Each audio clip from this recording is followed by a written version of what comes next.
Hello बच्चों, स्वागत है आप सभी का आपका ही प्यारा सा YouTube channel Khurshid study classes में। आज हम आपके लिए बहुत ही महत्वपूर्ण क्वेश्चंस लेकर आए हुए हैं जो कि बिहार बोर्ड एग्ज़ाम में या प्रीवियस ईयर में पूछा जा चुका है और उम्मीद है कि आप सभी के बोर्ड एग्ज़ाम में इसमें से प्रश्न देखने को मिलेगा। चलिए आज का क्लास शुरू करते हैं। अगर आपने पिछले वीडियो नहीं देखा है, यानी कि फिजिकल केमिस्ट्री का 2 चैप्टर हो चुका है और ये तीसरा चैप्टर इलेक्ट्रोकेमिस्ट्री, जिसका हिंदी अर्थ होता है विद्युत रसायन। ऑब्जेक्टिव क्वेश्चन होगा, ज़्यादा टाइम नहीं लेंगे आप सभी का, और यह प्रश्न बहुत ही महत्वपूर्ण है। आप लोग पूरे वीडियो को देखिएगा और समझिएगा, और आपको किसी भी प्रकार का डाउट लगे तो आप कमेंट बॉक्स में कमेंट करके आप अपने डाउट का सलूशन पा सकते हैं।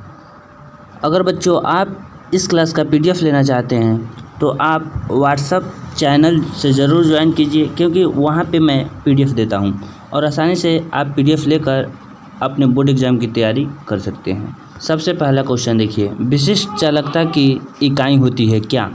तो ये क्वेश्चन जो है 1 शॉर्ट क्वेश्चन है जो कि याद करने योग्य क्वेश्चन है। इसका जो करेक्ट ऑप्शन होगा ऑप्शन नंबर C, क्योंकि इसका पर ओम पर सेंटीमीटर होता है। विशिष्ट चालकता का इकाई क्या होता है? तो पर ओम पर सेंटीमीटर होता है, यानी ऑप्शन नंबर C करेक्ट होगा। क्वेश्चन नंबर 2 पर चलते हैं। क्वेश्चन नंबर 2 क्या कह रहा है? किसी पदार्थ की अभिक्रिया की दर निम्नलिखित में किस पर निर्भर करता है? किस पर निर्भर करता है? तो ऑप्शन नंबर A में कह रहा है परमाणु द्रव्यमान पर। परमाणु द्रव्यमान पर नहीं निर्भर करता है, यानी कि यह गलती हो गया option A। Option number B है समतुल्य द्रव्यमान। समतुल्य द्रव्यमान पर भी निर्भर नहीं करता है, क्योंकि अभिक्रिया का दर सिर्फ और सिर्फ सक्रिय मात्रा यानी कि ऑप्शन नंबर D सक्रिय मात्रा पर निर्भर करता है। क्वेश्चन नंबर 3 में अब क्या कह रहा है देखेंगे। क्वेश्चन नंबर 3 कह रहा है सिल्वर नाइट्रेट के घोल से 108 ग्राम सिल्वर मुक्त करने के लिए विद्युत धारा की जो मात्रा की आवश्यकता होती है वह है क्या? तो ऑप्शन नंबर A है 1 एम्पियर। ऑप्शन नंबर B में है 1 कूलम्ब। ऑप्शन नंबर C में है 1 फैराडे। ऑप्शन नंबर D में है 2 एम्पियर।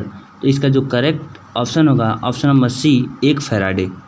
जी हाँ दोस्तों, 1 फैराडे, यानी कि नाइट्रेट घोल के 108 ग्राम सिल्वर के मुक्त करने के लिए विद्युत धारा की जो मात्रा की आवश्यकता होती है वह है 1 फैराडे। 1 फैराडे कहलाता है। क्वेश्चन नंबर 4 पर चलते हैं। क्वेश्चन नंबर 4 क्या कह रहा है? विद्युत अपघटन की क्रिया में कैथोड पर होता है। कैथोड पर क्या होता है? ऑक्सीकरण होता है या अवकरण होता है या विघटन होता है या जल अपघटन होता है? तो इसका जो करेक्ट ऑप्शन होगा ऑप्शन नंबर C होगा, क्योंकि विघटन होता है। विद्युत अपघटन की जो क्रिया होता है तो कैथोड पर सिर्फ विघटन होता है, यानी ऑप्शन नंबर C बिल्कुल करेक्ट आंसर होगा। में कौन सा सेल हाइड्रोजन एवं ऑक्सीजन के रासायनिक ऊर्जा को विद्युत ऊर्जा में बदल देता है? कौन? पारा सेल। ऑप्शन नंबर B का है Daniell cell. Option number C में है ईंधन सेल। ऑप्शन नंबर D में है लेड संचयक सेल।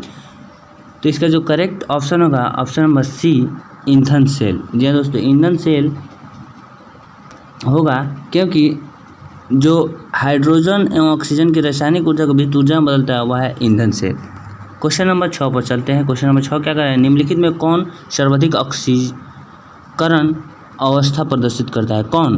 तो सिर्फ और सिर्फ एक ही वह पदार्थ होता है, वह पदार्थ का नाम है मैग्नीशियम।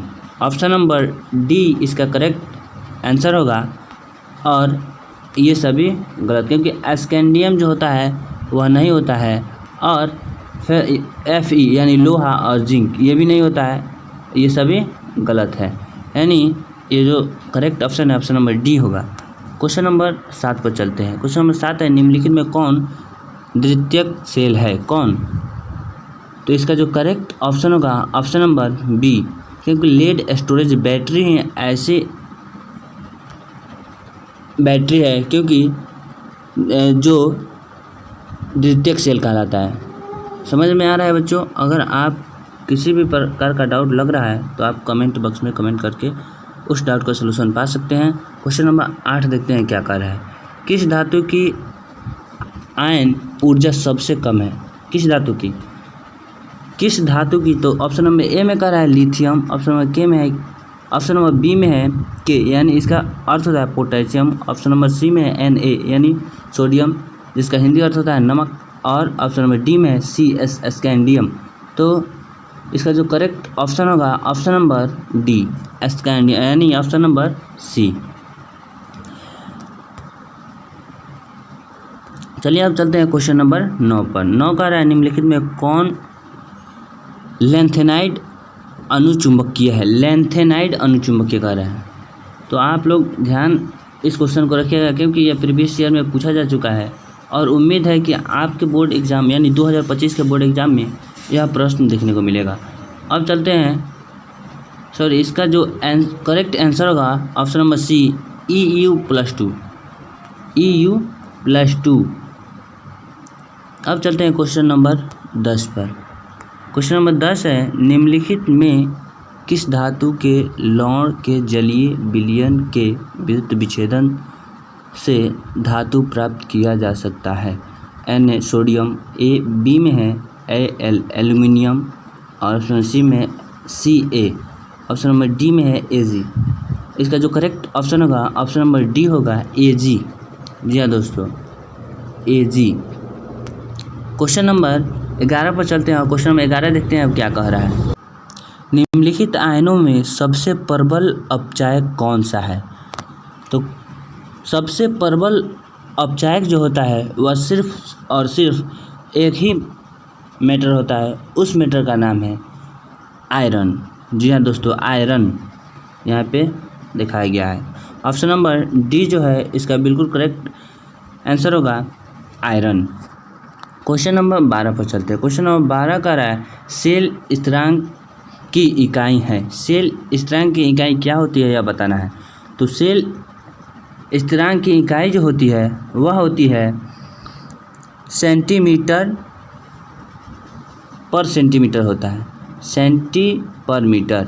देखिए यहाँ पे दिखाया गया है ऑप्शन नंबर सी में, जो कि बिहार बोर्ड के द्वारा 2019, 2021, 2023 और उम्मीद है कि आप लोग के 2025 के एग्ज़ाम में यह प्रश्न देखने को मिलेगा। यह बिल्कुल याद रखिएगा क्वेश्चन, क्योंकि यह 2-3 साल से बिल्कुल दोहराया जा रहा है, तो इस बार भी उम्मीद है से प्रश्न देखने को मिले। क्वेश्चन नंबर 13 पर चलते हैं। अब 13 क्वेश्चन क्या कह रहा है। फैराडे का विद्युत अपघटन नियम निम्नलिखित में से किससे संबंधित है? तो किससे संबंधित है? पहले ऑप्शन बढ़िया से पढ़ना है। तो ऑप्शन ए में कह रहा है धनायन की गति से। धनायन नंबर ए गलत है, ऑप्शन नंबर बी गलत है, ऑप्शन नंबर सी गलत है। तो करेक्ट क्या है? Option number D. देखिए क्या करें, इलेक्ट्रोलाइट के समतुल्य भार से।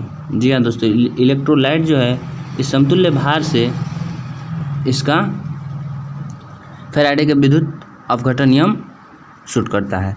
क्वेश्चन नंबर 14 पर चलते हैं। क्या है क्वेश्चन नंबर 14 है हाइड्रोजन ऑक्सीजन ईंधन सेल में हाइड्रोजन का दहन होता है जो।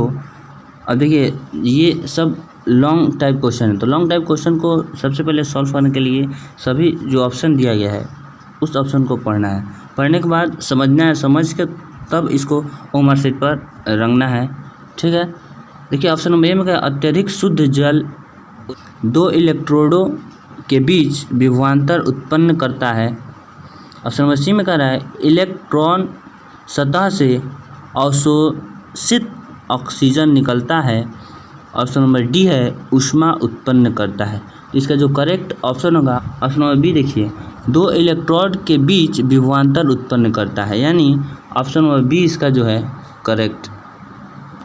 चलिए अब क्वेश्चन नंबर 15 पर चलते हैं। क्वेश्चन नंबर 15 कह रहा है तापमान में वृद्धि के साथ धातु की चालकता क्या होती है, बताइए। ऑप्शन नंबर ए कह रहा है बढ़ती है, ऑप्शन नंबर बी में घटती है, ऑप्शन नंबर सी में है अपरिवर्तित, यानी अपरिवर्तित हमेशा बदलती तो नहीं है, इसी का अर्थ होता है अपरिवर्तित। क्वेश्चन नंबर डी में है दुगुनी होती है। ऑप्शन नंबर डी जो है दुगुनी होती है, यह तो बिल्कुल नहीं होगा क्योंकि दुगुनी कभी नहीं। तापमान में वृद्धि के साथ धातु की चालकता, जब तापमान किसी आप धातु मान चलिए एक लोहे का छड़ है, लोहे के छड़ में अगर आप हीट उत्पन्न करेंगे तो क्या तापमान में वृद्धि होगी? तो हाँ, वृद्धि होगी यानी बढ़ती है। जब आप किसी छड़ को जब गर्म कीजिएगा आग के साथ, तब तो उसकी जो चालकता है वो तो बढ़ेगी। अब चलते हैं क्वेश्चन नंबर 16 पर। क्वेश्चन नंबर 16 कह रहा है चालक की चालकता एवं प्रतिरोध निम्नलिखित में किस प्रकार संबंधित है। तो बताइए चालक की चालकता कह रहा है, समझ आ रहा है क्वेश्चन को। अब देखिए इसका जो करेक्ट ऑप्शन होगा ऑप्शन नंबर सी होगा, क्योंकि जो C बराबर 1/r यानी रेजिस्टेंस जो है वह होता है 1/r। R को यहाँ पे रेजिस्टेंस कहा गया है, यहाँ पर R जो है ये R का अर्थ लिखा गया है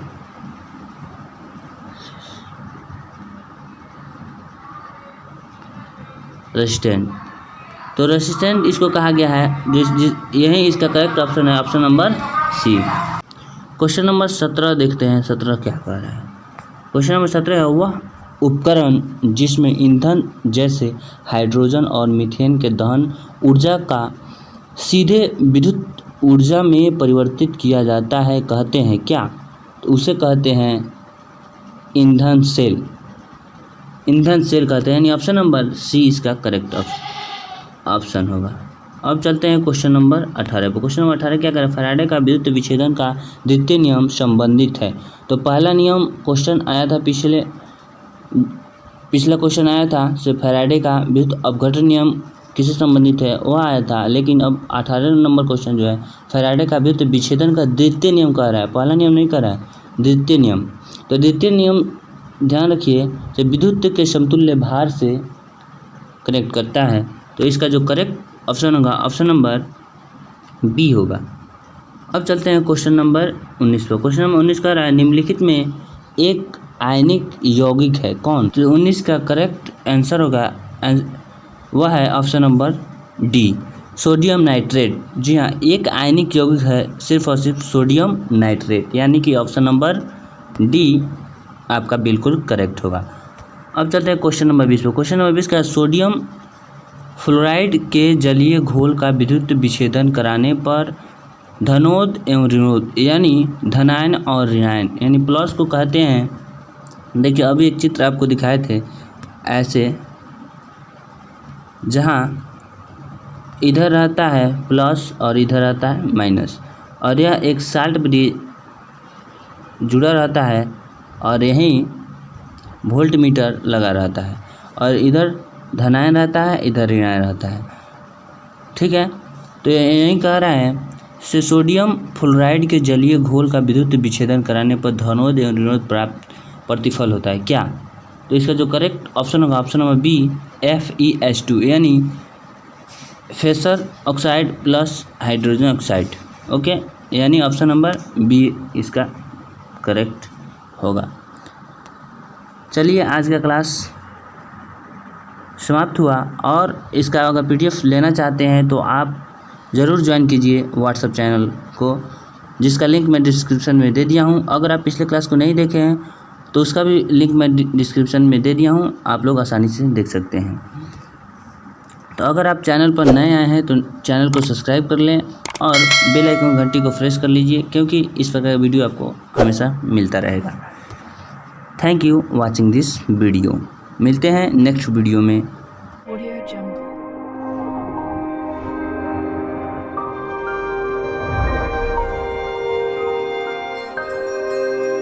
Audio Jungle.